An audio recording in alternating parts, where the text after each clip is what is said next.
Gentlemen, this is your girl Eliza Ainsworth, and this audio is, well, Gaster Sands' ex-listener proposal. Mostly, it's gonna be a little mix, and for the side story, I am so sorry about not putting out more videos. That's only because I've had a lot of things of the coronavirus, and anyone who's out there trying to figure out why the coronavirus came over, knocked on our door, and made us stay in our homes. We can still go out once in a while, but summer is coming, school is ending, and hope you guys feel so happy. And I want to do this one thing is because I am sorry, guys. It's just all these things, like the characters, ex-listener stuff. I'm writing them all down in stories, so I kind of made this one a short one or a long one. So sorry to waste your time. This one is a romantic one, not NSFW. The next one is NSFW, but this one is going to be hilarious and I hope you enjoy it. It took me a week to do. I know that's like short, but it took me 3 nights to get through the thing. I stayed up all night for this story. So it's probably going to be an hour long or 2 hours long. I don't care. I hope you enjoy. So, let's begin. You woke up from mostly your morning nap. You mostly took about 5 minutes of napping, but you took apparently about 15 because you had a long working job. And well, Gaster Sands, well, G Sands you call him, he was mostly sitting on the couch, watching TV and eating breakfast. He said, "Morning, babe," and when he walked out the door, he mostly sighed and said, you don't know why he just said morning and never gives you a kiss on the cheek or waves you goodbye. But this day was kind of special. G Sands' point of view. I feel so bad. Why do I feel bad? I hope she would like the thing I'm gonna do today. Okay. Call the guy to check for reservation to her favorite place. In your point of view, you sighed in sadness, but you went to the vehicle, mostly kind of favorite vehicle or any vehicle you have, and you drove off. After work, you got back home, mostly to yours and Jay Sands' apartment. You yawned. Just because you were tired and it was a long day at work. You open the door, and out of nowhere, you see rose petals leading to a room, mostly the bathroom. You open the door to the bathroom, and you kept on following the rose petals. And the rose petals ended in a hot tub in your bath, mostly your tub, and it had hot, warm water with rose petals in it with candles around. You thought in your head, this will probably be a fire hazard, but these were mostly, you looked very closely, and these were electric candles, so they're not burnable. You gave a sigh and said, "Oh, relief," in your head. You heard a knock at the bathroom door, and you turn around. G Sands, all naked, but having a towel around his waist. He grips your hips and pulls you in for a gentle little makeout session. I'm sorry, babe, if I done, well, kiss you and did something for you. So I thought you would like a hot bath with me. He blushed a little and said, "Sure," by touching down, up and down his ribcage. You put your arms around his neck and gave him a hug. But you told him in narcissistic ear, if you do that again and don't kiss me in the morning, I'm gonna kick your butt. He looks you face to face in your, well, in his point of view, your beautiful, gorgeous eyes. Shines brighter than any moon or diamond in the sky, even a star. Tomorrow is going to be our anniversary, huh? You remembered it was, and you told him, yeah.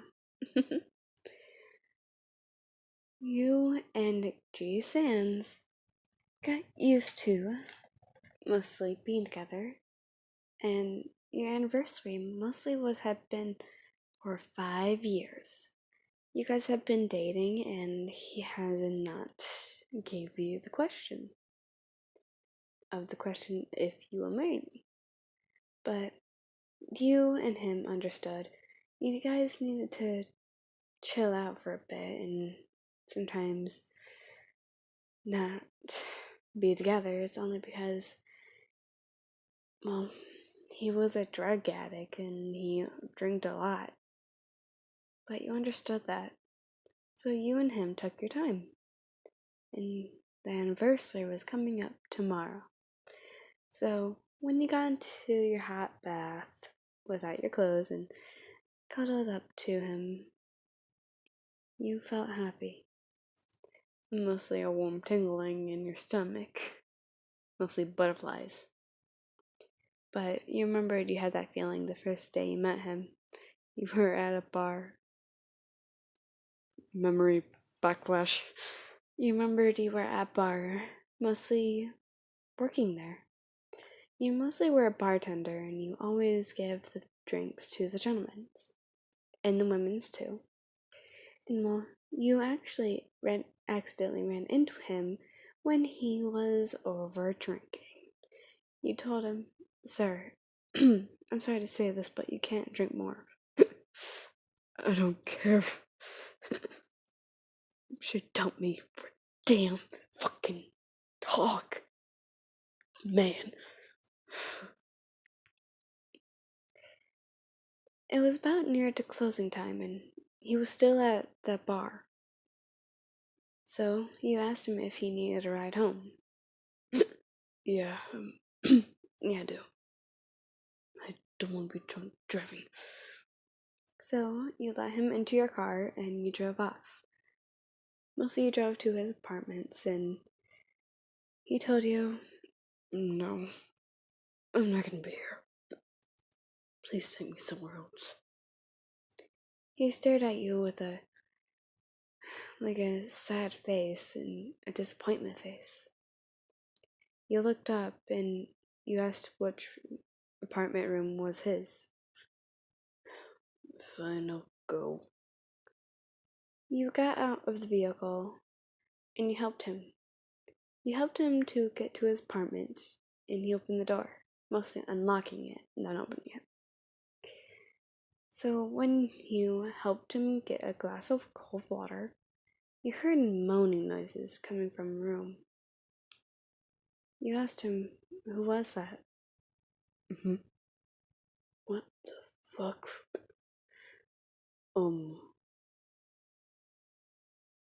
What the fuck? He walks to the bedroom door and you mostly followed him to the bedroom. And out of nowhere, his ex-girlfriend had the extra key to his apartment. And fucking a dog. Man. Mostly dog out guy. She screamed and said, "Get out, get out." G. Sands mostly shut the door fast before she threw a lamp at his face.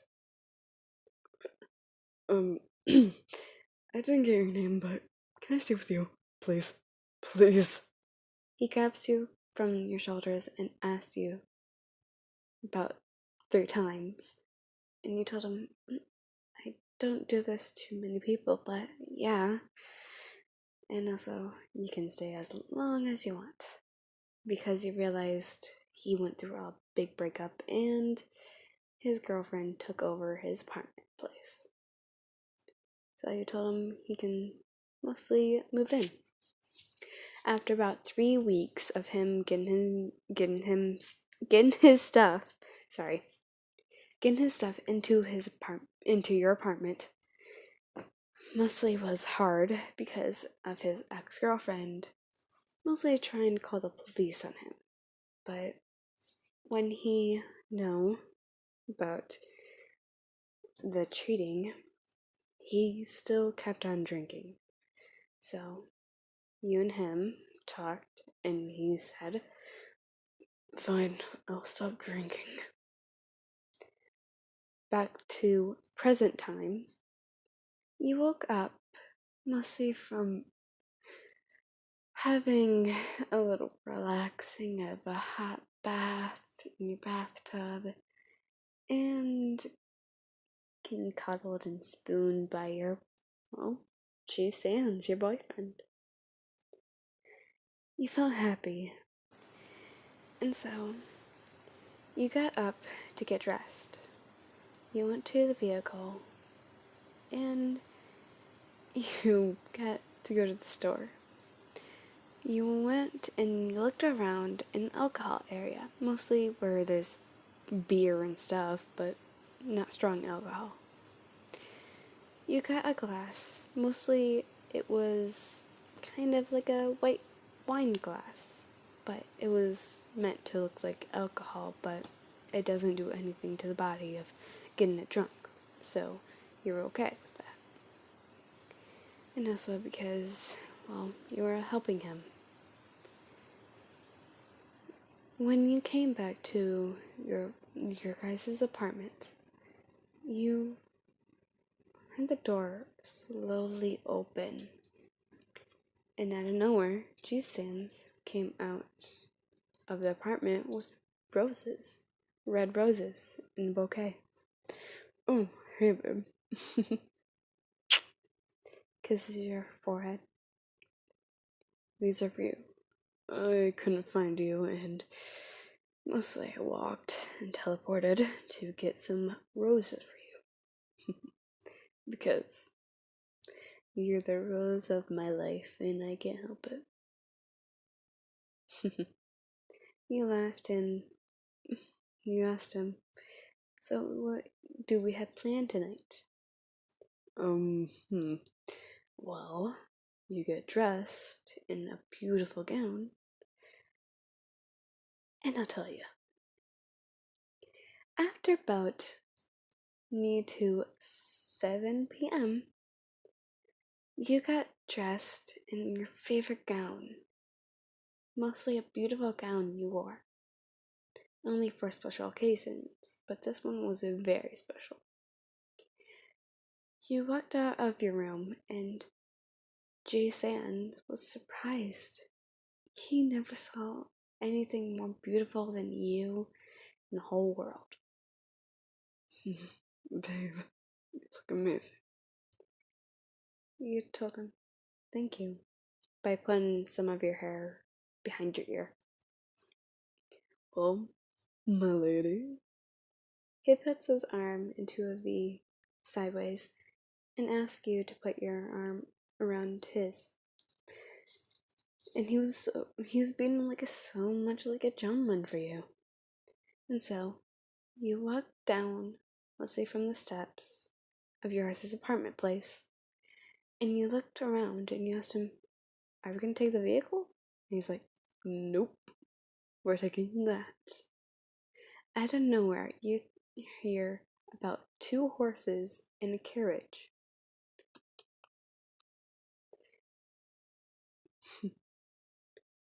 You saw a carriage, man, mostly a horse carriage.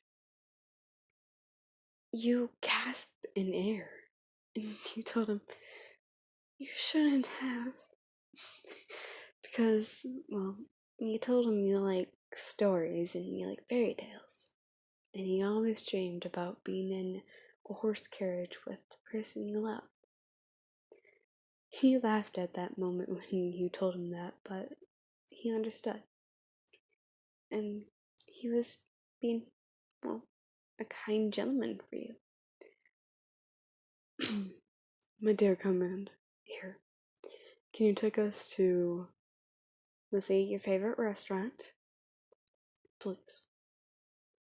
Yes.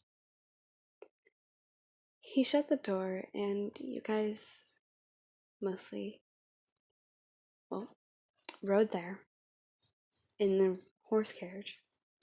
After about 10 minutes, you heard a storm, mostly thundering, and, well, a thundering storm. It rained hard.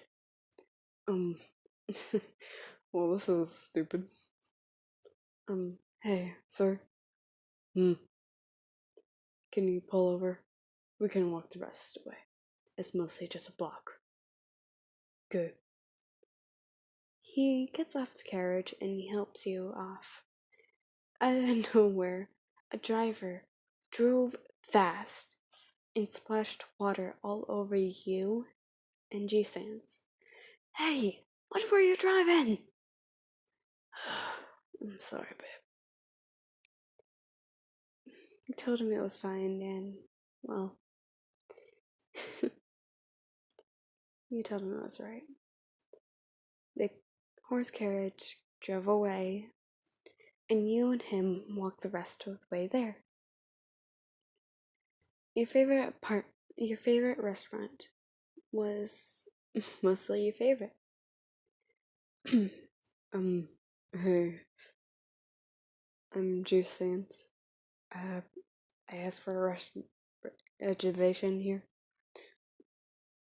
Sorry, sir, but you mostly don't have a reservation here. Wait, I did. Let me talk to your manager. I'm sorry, but I'm looking through your history and I'm looking through the list and you're not on it. You told him under your name. Oh, right here. Found it. Here. Follow me, Miss and Mister. You follow the waiter, and you guys got to a table of two. You guys sat down, and you told him, I'm sorry. You mostly got the reservation, and you asked them to, instead of putting his name, put in your name. Oh, that's actually a good idea, babe. You're good. Out of nowhere, you hear a violin playing, mostly your favorite song of a romantic song from, well, the Titanic movie you and your boyfriend used to watch many times. Okay. You guys ordered your dinner, and mostly you guys were getting to the dessert part. Babe. G Sands got up and walked up to you, to your side. And so he said to you, I have wanted to do this for a long time, and I'm hoping you will say it, but he got on one knee and he grabbed a box, a little small box, smaller than your hand, and opens it with a beautiful gems and kind of birthstone of yours with a skeleton head. Mostly the gems in your favorite birthstones are mostly its eyeballs. You gasped in there, and everyone around you were like, oh my god. And he asked you, will you marry me? your name. Out of nowhere, one of the waiters accidentally tripped on his shoe and he spilt mostly hot mostly hot soup. Hot boiling soup. Hot. Out of nowhere, the ring falls out of the box, rolls, and gets on Under the tables. You got up and you looked around for the ring. Some of the guests mostly helped you guys, and they found it. Mostly a little boy. Here you go, miss. You told him thank you, and you got up to G. Sands and hand out your hand to him. You help him get up, and you told him, yes, a million times yes, you bonehead. You laughed in laughter thinking about this night. The next day, you woke up in your bed. You looked at the ring on your left hand.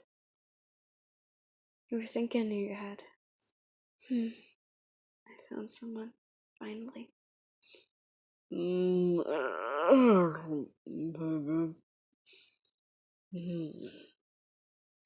G. Sands grabs your hips and pulls you into his chest. You hug him. You thought in your head, well, last night was a little weird. Part 2 coming soon.